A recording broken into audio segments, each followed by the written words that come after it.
मैंने नर्सिंग का कोर्स किया है और जब मैं ग्रेजुएट हुई तो मुझे एक हॉस्पिटल में जॉब मिल गई। वो एक पुरानी 3 फ्लोर की बिल्डिंग थी जहाँ पर मुझे जॉब मिली थी।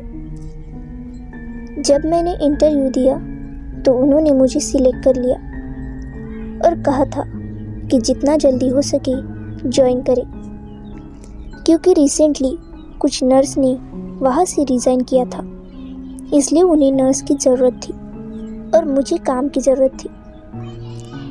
अब मुझे काम करे सिर्फ 1 ही हफ्ता हुआ था कि मेरे साथ कुछ अजीब सा इंसिडेंट हुआ जिसे मैं आज भी याद करती हूँ तो मुझे डर लगने लगता है।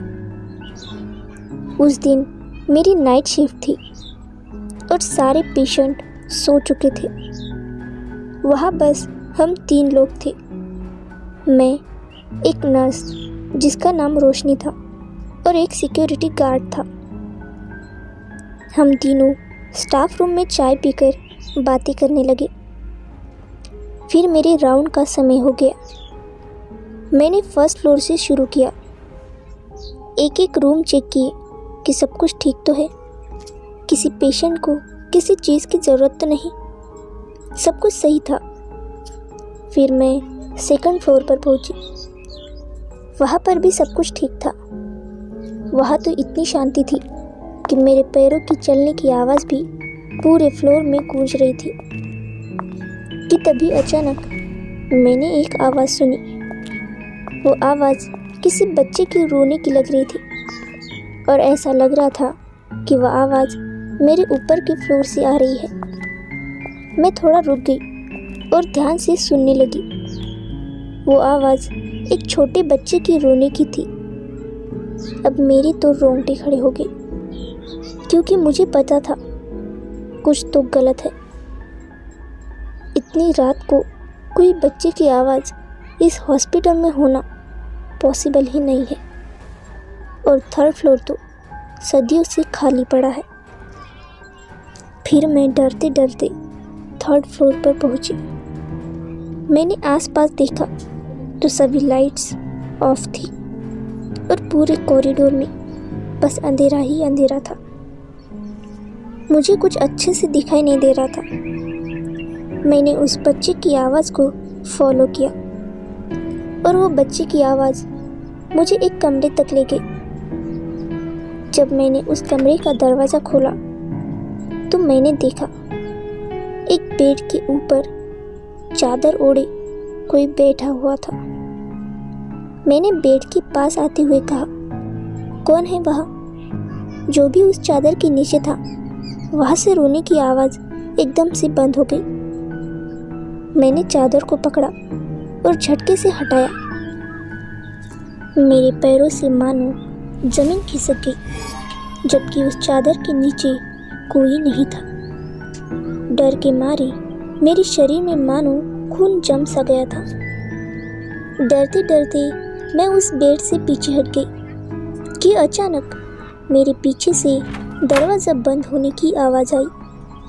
मैं दरवाजे की ओर भागी और देखा कि दरवाज़ा पूरी तरह से बंद हो गया था और मुझे ये महसूस हुआ कि कोई नंगे पाँव कॉरिडोर में दौड़ रहा था। मैंने जल्दी से दरवाज़ा खोला और कॉरिडोर में भागते हुए आई, पर वह कॉरिडोर पूरा खाली पड़ा था। वहाँ मेरे अलावा कोई नहीं दिख रहा था।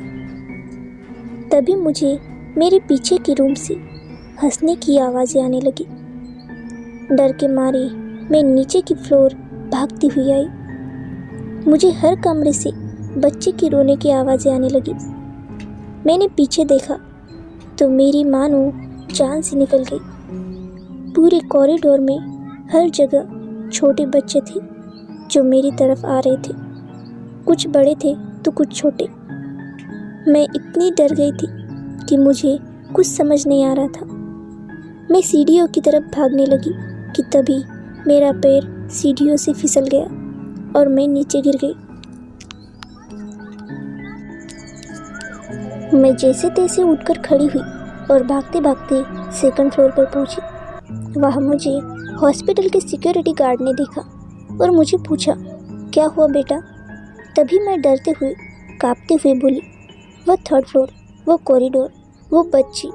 मैं रोने लगी और चिल्लाने लगी। तभी गार्ड ने मुझे संभाला और मुझे स्टाफ रूम में ले गए। जब गार्ड मुझे स्टाफ रूम में ले आए, वहाँ रोशनी बैठी हुई थी। उन्होंने मुझे शांत किया, मुझे चेयर पर बिठाया और मुझे एक कप चाय दी। फिर उन दोनों ने उस 3rd फ्लोर के बारे में सब कुछ मुझे बताया।